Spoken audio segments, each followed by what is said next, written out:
Centro de Ilustración Republicana y el IPL Libertad les da la bienvenida. Saludamos muy especialmente la acogida que tiene la presente conferencia por parte de las embajadas del Reino de los Países Bajos y expresamos nuestros reconocimientos a la misma en persona de su jefe de misión adjunto, el honorable doctor Arjen Kool. Este evento cuenta además con la colaboración de la Fundación Atlas Network y la publicación en web República Liberal. Seguidamente tendremos las palabras del presidente del CIR, el profesor Martín Portillo, quien hará la presentación de este homenaje. Fuerte palmas, por favor.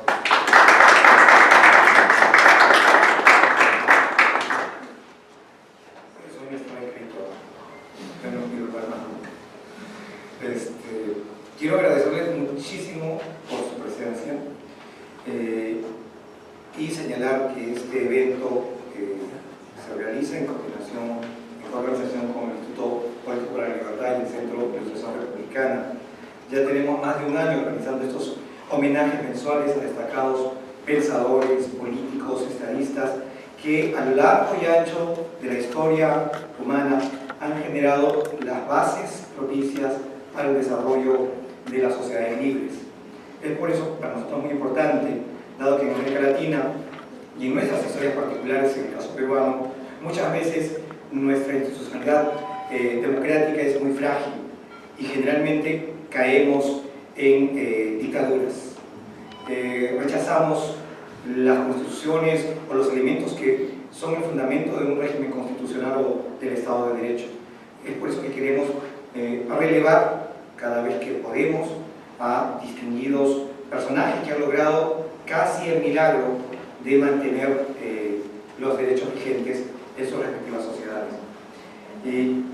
Quiero ahora darle el paso para las palabras iniciales al honorable doctor Arjen Kool, adjunto de la Embajada del Reino de los Países Bajos. Muchas gracias. Buenas noches, estoy muy feliz de estar aquí con ustedes, junto con mi colega Eva Susana, es nuestra nueva practicante en la embajada y es su primer día en la embajada. Entonces llegó sábado en Perú para 6 meses. Sí, una noche muy interesante sobre un personaje muy famoso en Holanda y muy importante. No se puede sobreestimar la importancia de Johan de Witt para los Países Bajos. Nacido en el año 1625, fue un gran genio político. Gracias a él, nuestro país creció a ser uno de los países comerciantes más poderosos y más importantes del mundo en esta época. No solamente estrelló en derechos, sino también en matemáticas. Con este conocimiento contribuyó a resolver los problemas financieros del país y también inventó el principio del seguro de vida. Durante su vida política tuvo siempre al lado su hermano Cornelis, que actuó como un pragmático inteligente y creativo del valor incalculable. Por ejemplo, era muy bueno realizando las iniciativas estratégicas de Johan y también jugó un rol especial en la destrucción de la flota británica en Chatham en el año 1667. En 1650 fue nombrado jefe de la delegación de Dordrecht a los estados de Holanda, el mismo año en que murió el estudiar Guillermo II de Oranje-Nassau. De Witt se convirtió como gran pensionario en el líder de facto del cuerpo gobernante en 1653. Controlando Holanda, la provincia más poderosa, gobernó la República, las Provincias Unidas como un todo. Influido con los valores de la República Romana, quiso que las provincias serían lo más autónomo posible para minimizar la influencia de la familia Van Oranje. Esa familia siempre buscó la centralización del poder, pero según De Wit tenían demasiada influencia por esto. Según él, los gerentes eran más aptos a gobernar el país por sus intereses comerciales. Por estas razones, le suelen llamar también el nombre del primer presidente de los Países Bajos. Al mismo tiempo, De Wit hizo desarrollar las ideas filosóficas de la libertad, como por ejemplo el Mare Liberum, desarrollado por el jurista Hugo Grotius. Gracias a esto, el comercio pudo florecer en los Países Bajos. De Wit también contribuyó a la posición internacional de la República Joven. Vital también era la organización de una flota fuerte y profesional para defender los intereses comerciales. Encima, bajo el mando de John De Wit, la República conoció tolerancia en comparación a los otros países en esta época, que hizo atraer a pensadores internacionales como Baruch Spinoza. Además, las artes crecieron como nunca antes, ya pensando solamente en nombres como Rembrandt, Vermeer y Van Gogh. Sin embargo, su vida terminó de una forma brutal. Fue asesinado por un grupo de linchadores, cuidadosamente organizado luego de visitar a su hermano Cornelio De Wit en prisión. Fue llevado hacia esta trampa por una carta falsificada, víctima de una conspiración. Fue asesinado de un tiro en el cuello, su cuerpo desnudo fue ahogado y mutilado y le trecharon el corazón para exhibirlo. A su hermano le dispararon, le apuñalaron, le destriparon y le colgaron desnudo y se lo comieron parcialmente. Aparte del final trágico de John De Wit, podemos confirmar que su herencia es de gran valor no solamente para los Países Bajos, sino también para el derecho y la libertad. También queda sin duda que el siglo de oro holandés no habría sido posible sin la gran influencia que ha sido John De Wit. Muchas gracias y les deseo una noche muy interesante, con discusiones muy interesantes también. Gracias.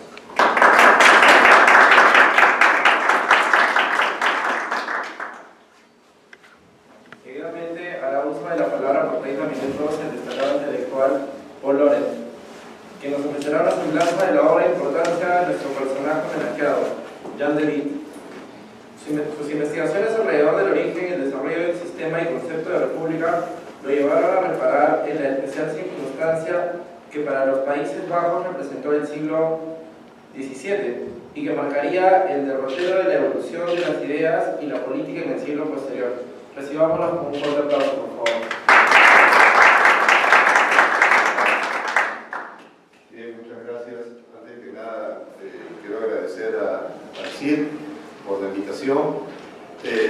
Así que bueno, manos a la obra sobre este personaje que a la verdad resume un periodo muy importante con relación no solamente a su propio país, sino al mundo que vivimos, el mundo de la globalización, el mundo en el cual las libertades civiles tienen un peso muy grande en nuestro día a día.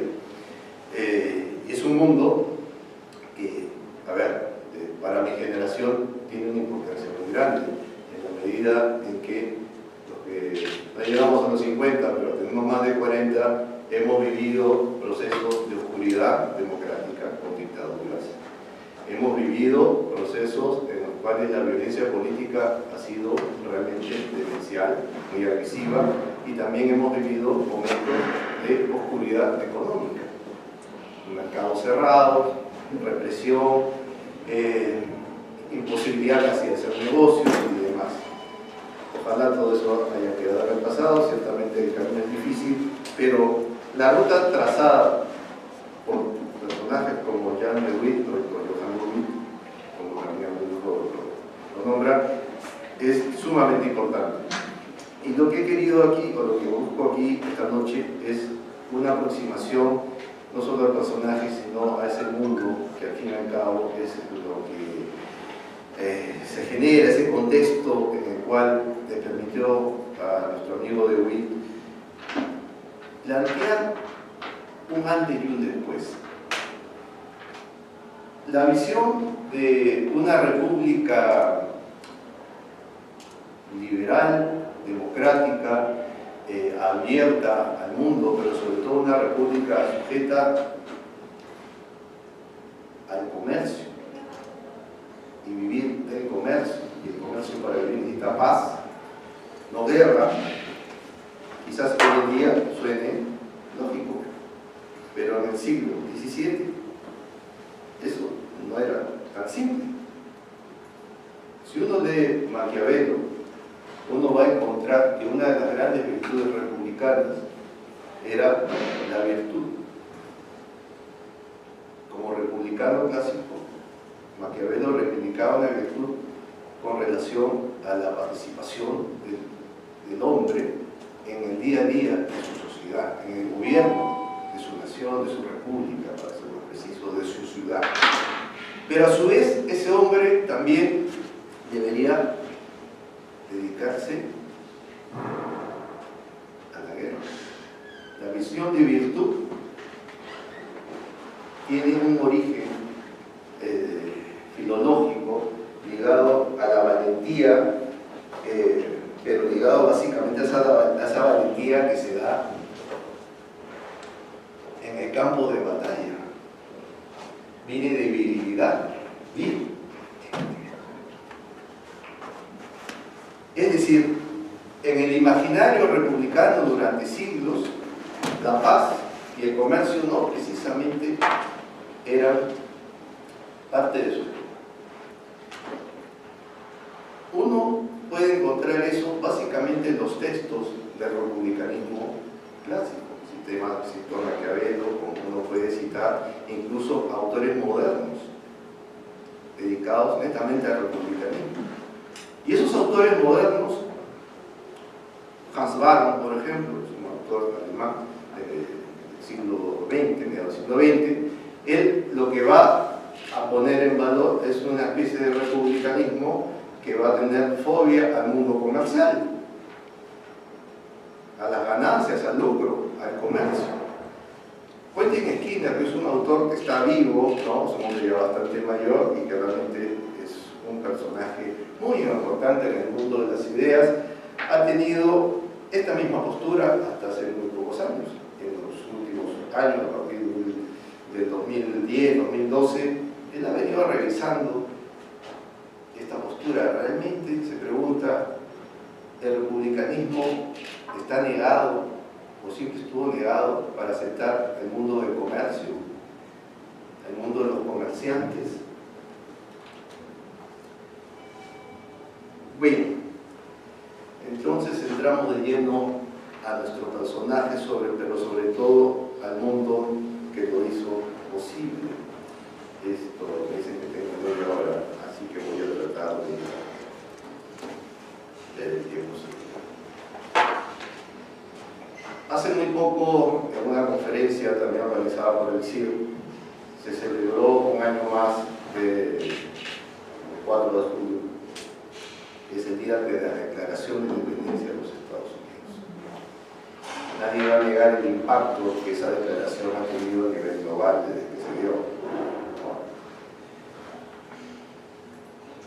Esa declaración, allá por 1776, pero no en julio, sino en agosto, exactamente el 30 de agosto de 1776, fue solicitada a sus consejeros por el estatuto Guillermo V de Orange, la Casa de Orange. Había salido en la Gaceta de Leyden esta declaración publicada y el rey quería leerla. ¿De qué se trataba esto? ¿Qué habían hecho los colonos ingleses en Norteamérica? ¿Cuál era la razón de su rebeldía frente al rey inglés? Y pidió leerlo. y la lee. Y cuando termina de leerla, lo primero que comenta es: esto me parece muy conocido.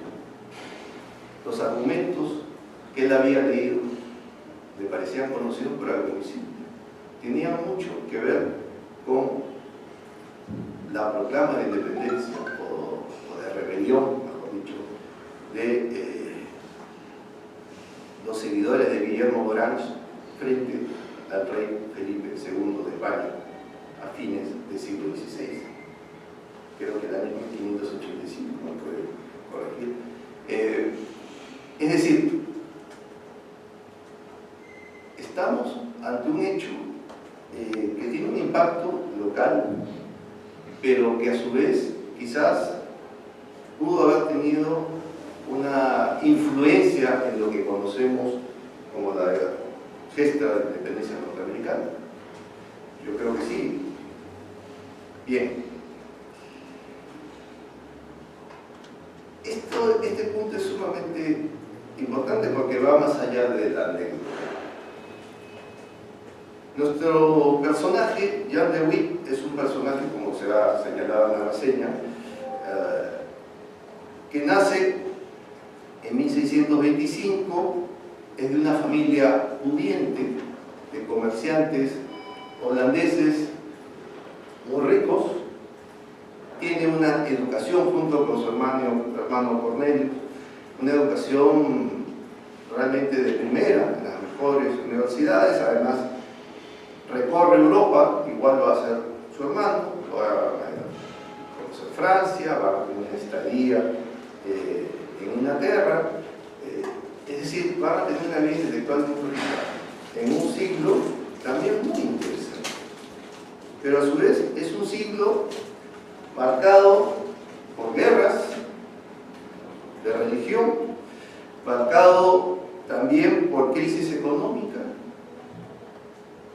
y sobre todo estamos en un siglo de transición. Algunos historiadores señalan que el siglo XVII es un siglo lleno de sangre. Algunos le llaman el siglo maldito. Creo que hay un libro de un historiador inglés, Parker, que lo titula así, el siglo maldito, porque hay hambrunas, hay guerras, ¿no? Es un siglo que desde antes de nacer ya estaba marcado por el conflicto religioso, repito, y esto no va a ser ajeno en este mundo de Witt y compañía. Ellos como republicanos van a vivir eso intensamente, los va a marcar sobremanera. Entonces aquí tenemos un punto a tener en cuenta. Estamos en un orden básicamente donde la religión tiene un peso muy grande, donde la política no se entiende sin la religión. Pero también estamos en un mundo en el cual se empiezan a dar ya de manera muy fuerte determinados asomos de lo que hoy conocemos como el mundo moderno.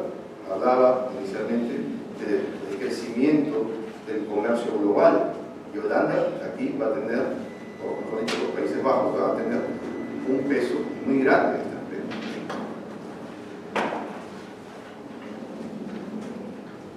1625, el año en que nace nuestro personaje, es un periodo a tener en cuenta. Todavía en ese momento, la República o las Provincias Unidas, que es su nombre oficial en ese momento, van a tener una situación de relación, de control del poder político muy interesante. La gesta de independencia o de ruptura con el Imperio Español va a marcar de manera definitiva la tradición del republicanismo de los hermanos de Witt y de toda su generación. ¿Por qué? A ver, y eso es interesante a su vez porque nos va a ligar mucho, porque va a ser muy parecido a lo que va a suceder con ellos, también con los ingleses. Pero bueno, hablemos de nuestros amigos de los Países Bajos, los famosos holandeses.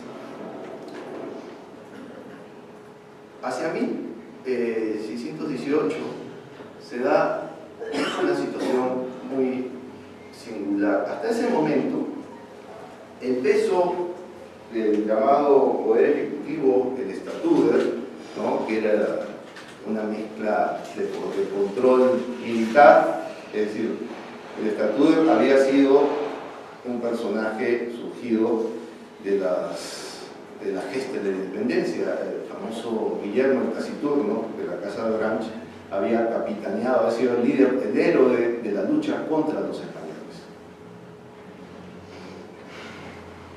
Los descendientes de ese personaje van a reclamar siempre un espacio político. Y van a tener ese espacio político con un cargo que siempre lo van a tener ellos, ¿no? El cargo de jefe militar, el Estatuto. Pero había también un cargo civil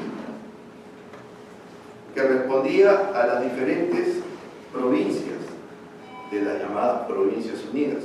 A ver, Holanda no es un estado unitario. La República de los Países Bajos se componía por varias provincias y cada provincia tenía su ejecutivo, su esquema de gobierno local, ¿no? Y a su vez tenía un representante para poder ponerlo en fácil, nacional, que reunía a todas las provincias, ¿no? Bueno, había un representante civil, ya había mencionado el representante militar, el representante civil se llamaba el Gran Pensionario, y no había un personaje o una oligarquía, una familia que colocara a un gran pensionario, siempre eso variaba, iba siempre variando. Y la relación entre el personaje militar y el personaje civil hasta 1618, 1619, de cierta manera había sido relativamente pacífica. ¿Por qué? Porque la tensión estaba básicamente en la lucha contra los españoles. Una vez que esa lucha termina, la situación empieza a variar. La lucha contra los españoles había sido una lucha, como todas las gestas de independencia, basada en el abuso del soberano, pero sobre un punto: la represión a las economías, el excesivo impuesto que el rey Felipe II les buscaba imponer a los Países Bajos. Los Países Bajos tienen una tradición muy grande de artesanos, de pescadores, de navegantes. Siempre han tenido un espíritu comercial desde muy antiguo, pero también tenían un espíritu de autogobierno. Esa visión de autogobierno, al fin y al cabo, va a tener un peso medular en toda la historia que vamos a tratar, porque ellos no conocieron un personaje como un rey en el sentido de tenerlo presente como lo tenían los españoles, ¿no? Siempre fueron muy orgullosos de la tradición de sus ciudades autónomas y del autogobierno que tenían, que usaban, ¿no? Esto, en el proceso de la lucha contra Felipe II, generó todo un discurso antimonárquico muy fuerte, apuntalando un republicanismo que va a trascender.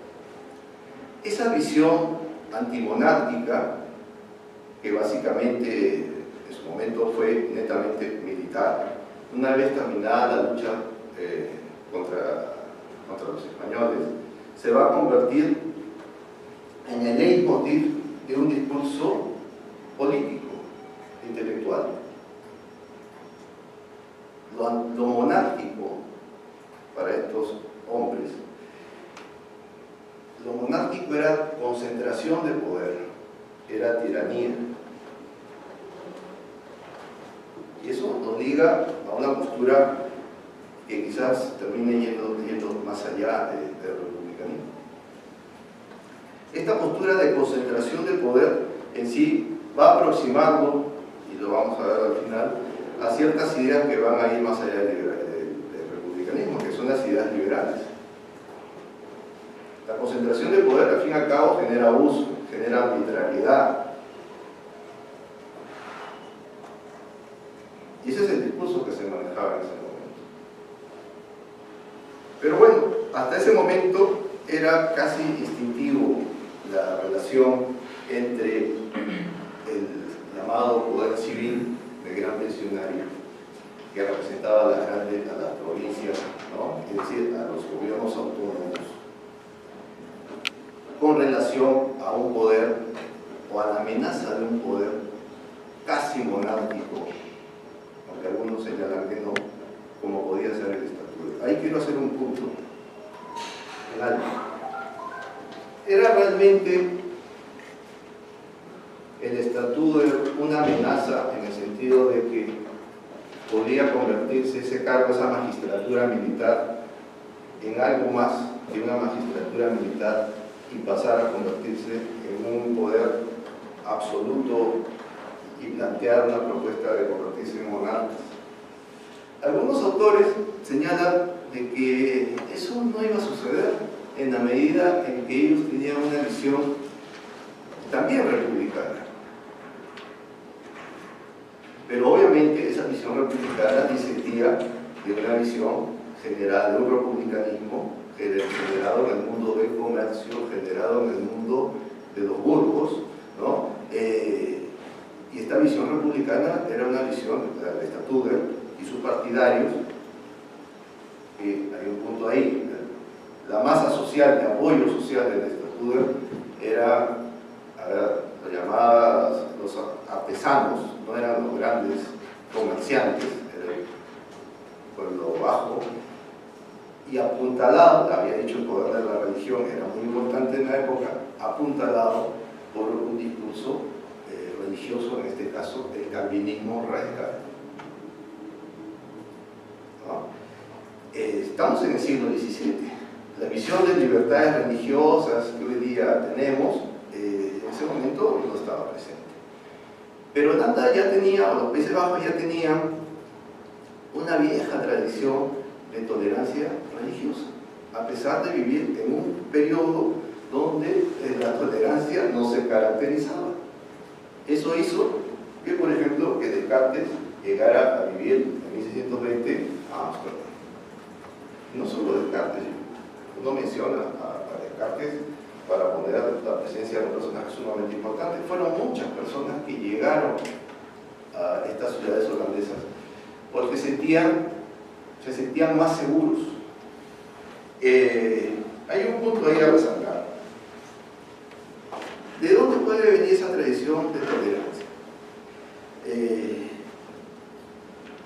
Ya a fines del siglo XVI, es decir, en 570 y tantos, 1580 y tantos, había diferentes enclaves en Europa que tenían la característica de ser receptores de gente que pensara o tuviera posturas religiosas distintas a la comunidad que los recibía.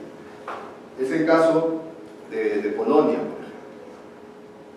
Polonia, desde la década del 70 del siglo XVI, tenía esa receptividad frente al que pensaba diferente de manera religiosa.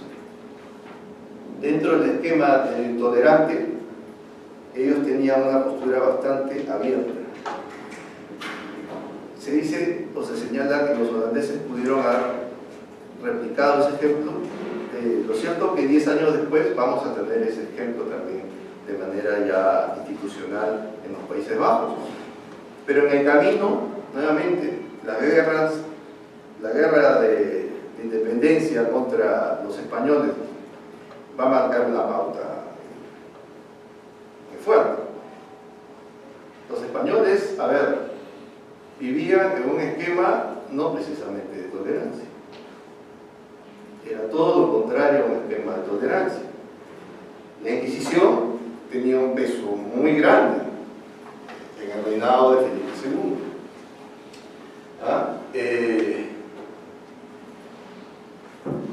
En 1885, las tropas españolas realizan una arremetida intentando reconquistar posiciones militares en los Países Bajos, en este caso lo que hoy día es Amberes, la zona de Bélgica, los famosos Países Bajos católicos.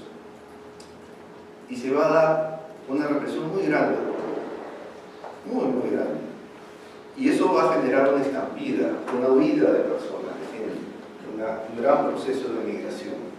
Muchos de los personajes que vamos a, o que van a tener una trascendencia muy grande en la biografía y la historia de la República defendida por Jan de Witt, van a venir de Amberes y de diferentes zonas de los Países Bajos católicos. Van a terminar huyendo al norte, a las zonas como Amsterdam, Leiden, ¿no? Algunos historiadores hablan de 80.000 personas a 100.000 personas. Para el esquema del siglo XVI, fin del siglo XVI, esa cantidad de población realmente es impresionante. Es sumamente impresionante. Y eso va a marcar la pauta de un mundo muy rico, muy variado, y va a hacer que esa tolerancia también adquiera una dinámica singularísima, que se va a reflejar, por ejemplo, en el arte.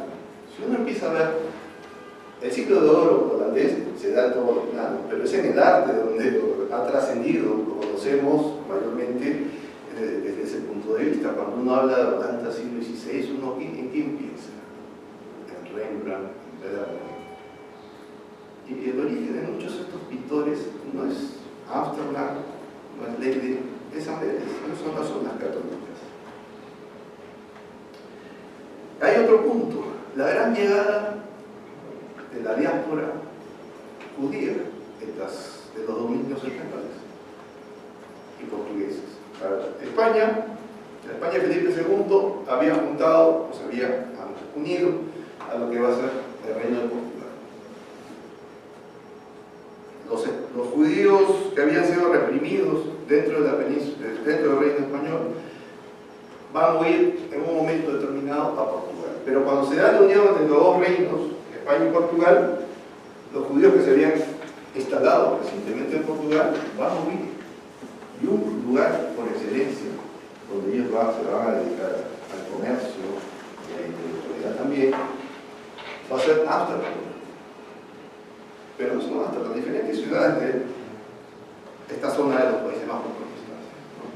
Nuevamente, ese es el escenario que nos permite ver en el mundo que nació Jan de Witt. Pero, a ver, yo les había dicho que la presencia del Statuder hasta ese momento y su relación con el gran pensionario en las provincias, los gobernadores de las provincias eran relativamente pacíficas, pero eso va a cambiar una vez que la guerra de independencia ya prácticamente termine y el esquema del enemigo español casi se diluye. Entonces van a quedar en soledad estos dos actores políticos. Y ahí va a haber fricciones muy grandes. Y esas fricciones se van a dar durante todo el siglo, la verdad.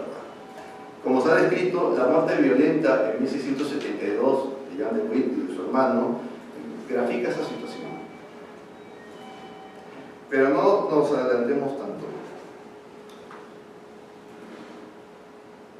Ese periodo que va a empezar en 1650 con la muerte repentina del Statuder Guillermo II de Orange, muere muy joven el Statuder Guillermo II de Orange, creo que tenía 24 años cuando fallece, muere, tengo entendido, por viruela, algo así, y fue sorpresivo su deceso. En julio de ese año, un autor inglés, Nedda, que era un republicano no solamente en el plano intelectual, sino político, tenía un medio periodístico y era un agente a sueldo de la República recientemente instaurada en Inglaterra. Nedda había detallado en sus crónicas de que en julio de 1650 en Ámsterdam se intentó un golpe de Estado por parte del Statuder y sus huestes calvinistas para, según Nedda, convertirse en monarca de los Países Bajos. Lo cierto es que Nedda era un republicano, lo cierto es que sí hubo un intento de afianzamiento del poder por parte del estatuto, pero como repito, repentinamente fallece. Y como muere a los 24 años, y ese cargo siempre lo había tenido algún miembro de la Casa de Orange, y su hijo todavía no había nacido, su esposa estaba todavía embarazada, había que esperar que el niño nazca y crezca, es decir, no había heredero en ese momento. En 1650 se da esa situación. En 1650 es el punto de partida de lo que ya en su momento, en ese periodo, algunos autores y políticos e ideólogos, como los hermanos de la Cour, van a llamar como el régimen de la verdadera libertad. Y aquí quiero hacer un pequeño algo. ¿Quiénes son los hermanos de la Cour? Lo que nos reúne es Jan de Witt, pero Jan de Witt no puede entenderse sin todo un aparato de propaganda sobre su gobierno, de todo un aparato de ilustración intelectual también. Los hermanos de la Cour, Johann y Pieter de la Cour, eran como los hermanos Jan de Witt y Cornelius de Witt, miembros de la sociedad de empresarios, de emprendedores, de grandes hombres de negocios de los Países Bajos, puntualmente de Leiden. Estos personajes no van a aspirar a cargo político alguno. El hermano mayor, Johann de la Cour, va a fallecer relativamente joven, en 1660. Su hermano Peter va a continuar su trabajo. El que había escrito un libro sobre el tema político, sobre el régimen de la verdadera libertad, era este personaje, Johann de la Cour. Pero al fin y al cabo los dos hermanos van a pasar a la historia. ¿Y por qué van a pasar a la historia? Porque van a apuntalar desde el punto de vista intelectual, ideológico o doctrinario, como quieran llamarlo, las ideas de gobierno del régimen que se va a dar en 1650. Pero nuevamente en 1650 Jan de Witt apenas había asumido el cargo de gobernador de Dordrecht. Recién va a asumir el cargo de gran pensionario 2 o 3 años después. Obviamente el cargo lo asume otra persona, ¿no? Que era un hombre experimentado, y pasado el tiempo se va a dar esta situación. En mitad de camino se da otra situación, que también nos va a ilustrar el siglo que se vive. Yo les había hablado que frente de las costas de los Países Bajos se había instaurado la República Inglesa, liderada por Oliver Cromwell. Todo indica que la proximidad ideológica entre los republicanos de un lado y del otro estaba clara. Pero hay que entender de que había toda una tradición de que no solamente el progreso debería ser material, que la libertad no solamente se reflejaba en los buenos negocios, ¿no? Eso era lo raro. Lo normal es que era, si te iba bien dentro del esquema político, es que hagas la guerra. Eso estaba en los textos clásicos del republicanismo, ¿no? En los textos de los hermanos la Cour, eso va a ser rebatido. Pero mientras tanto, en 1652, Oliver Cromwell decide atacar a los Países Bajos. Y es ahí donde entra en escena Jan de Witt. Jan de Witt entra en escena política de su país en un periodo de conflicto, de crisis. Y entra a cargo pasado los 25 años. O sea, muy joven, muy joven. Y se va a mantener en el poder hasta su muerte.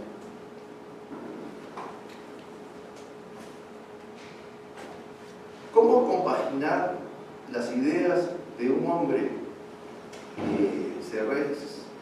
es el líder de un régimen, que se se habla, que se señala como la verdadera libertad, y a su vez se sostengan en el poder durante prácticamente 20 años.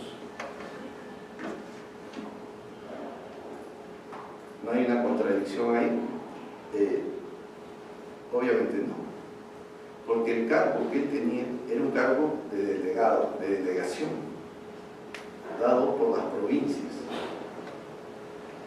A partir de ahí tenemos una situación de que el cargo de funcionario se debe a los ciudadanos.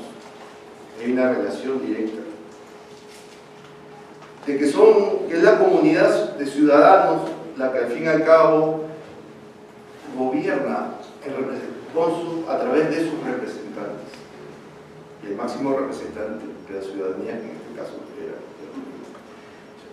Jan de Witt, como se había señalado, era un matemático, era un hombre formado también en humanidades y a su vez era un jurista, pero sobre todo era un hombre dedicado a las matemáticas.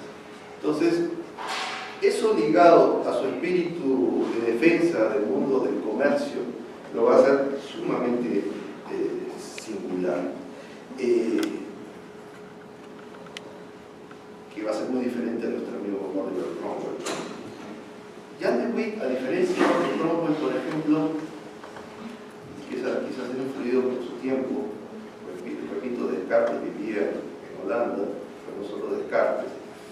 Sus enemigos eran básicamente los calvinistas radicales, ¿no? Tenían una postura teocrática muy fuerte, es decir, querían ligar el poder religioso con el poder político, y los republicanos, como de Witt, siempre evitaron eso. Su discurso fue apartar lo más posible lo religioso de lo político. En Inglaterra de Cromwell eso nunca estuvo muy claro. Acordémonos que algunos historiadores como Martin Balzer, por ejemplo, habla de la revolución de los santos, en el caso de la revolución inglesa.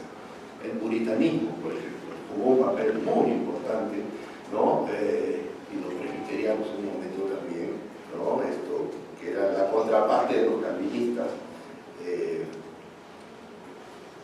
jugaron ambos un papel muy importante. En Inglaterra la religión sí estuvo muy metida dentro del discurso republicano, hasta John Locke, que era puritánico, ¿no?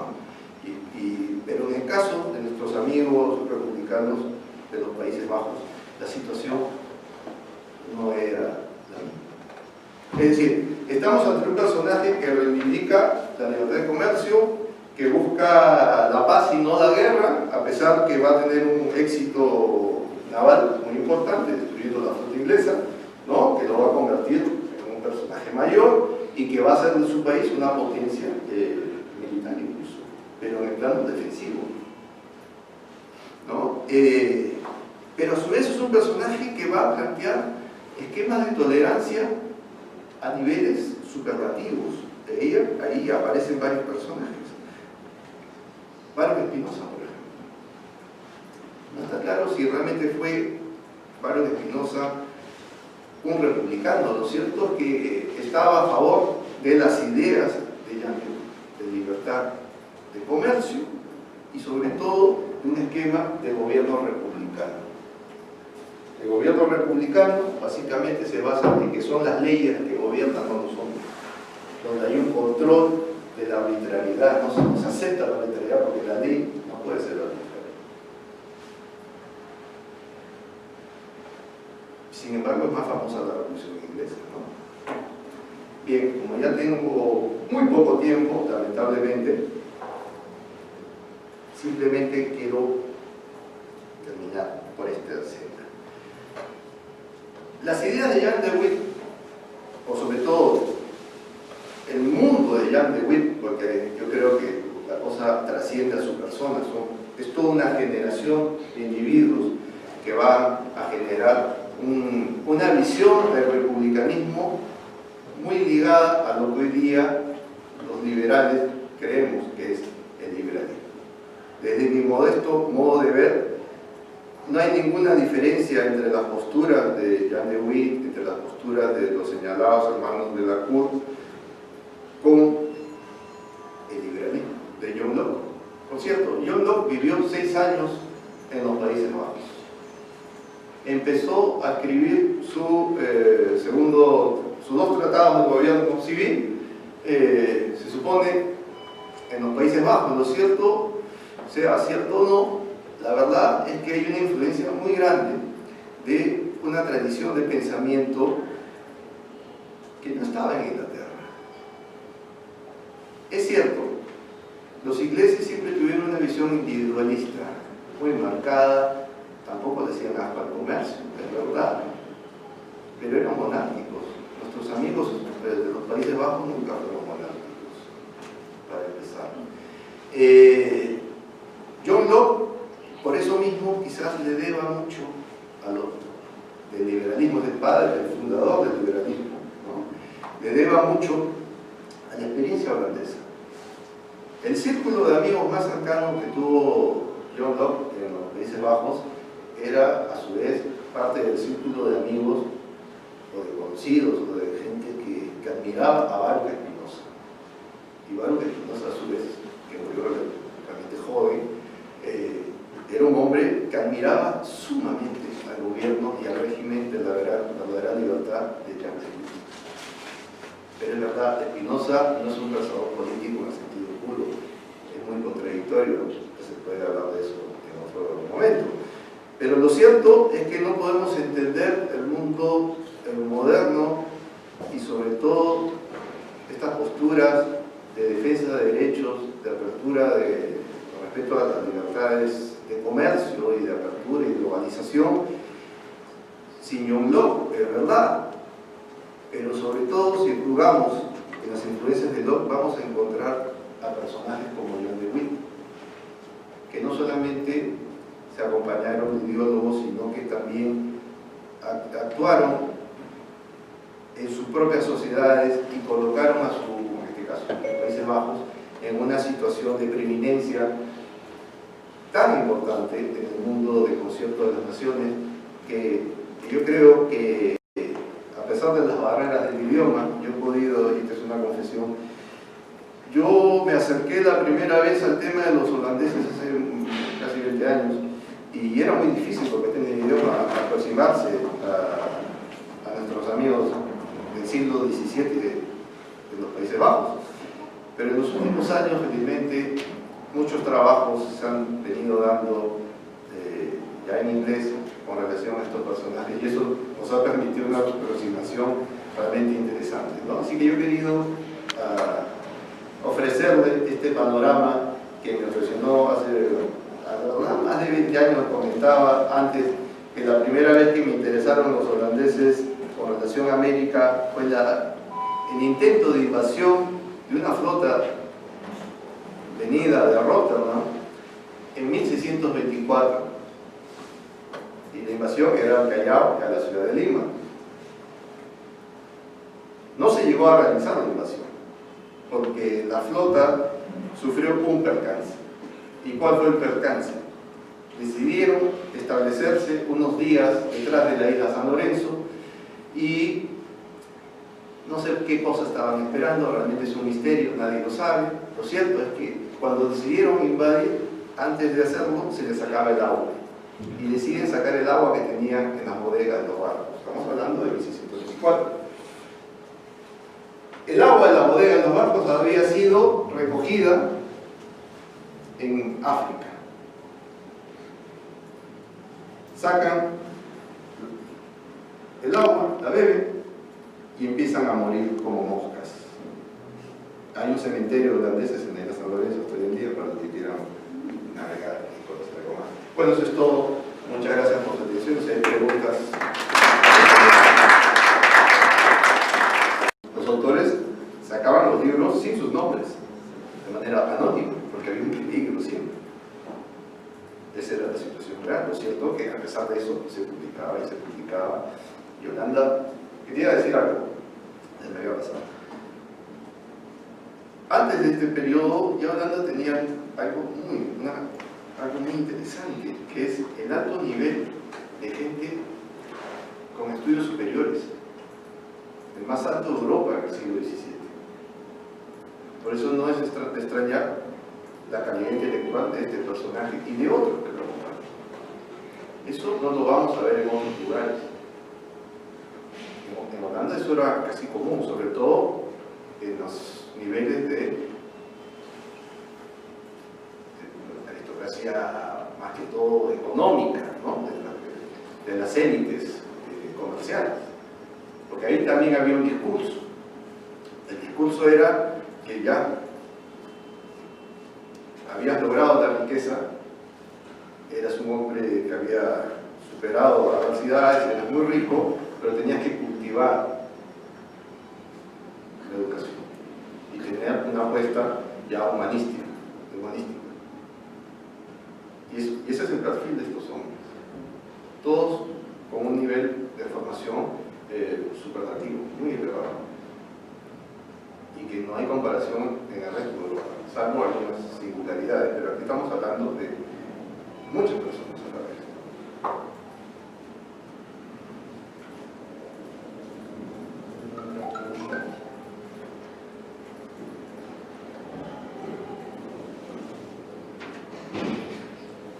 Agradecemos mucho tu asistencia y en este caso le pedimos por favor que a la parte delantera para poder tomarnos una foto, por favor.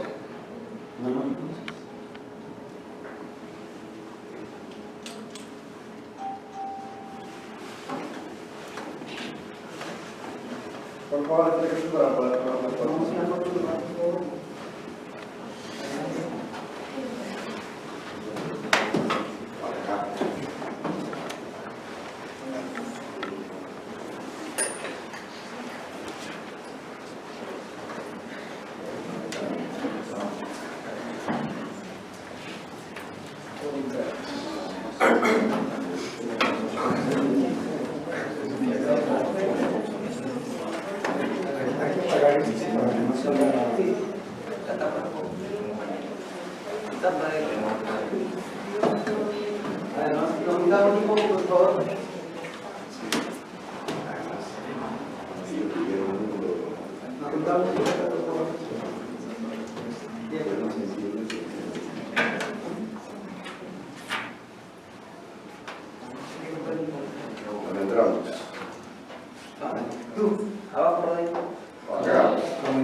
Hay que cuidarnos un poco más. Lo más chiquitos adelante, ¿verdad? No, nadie quiere decir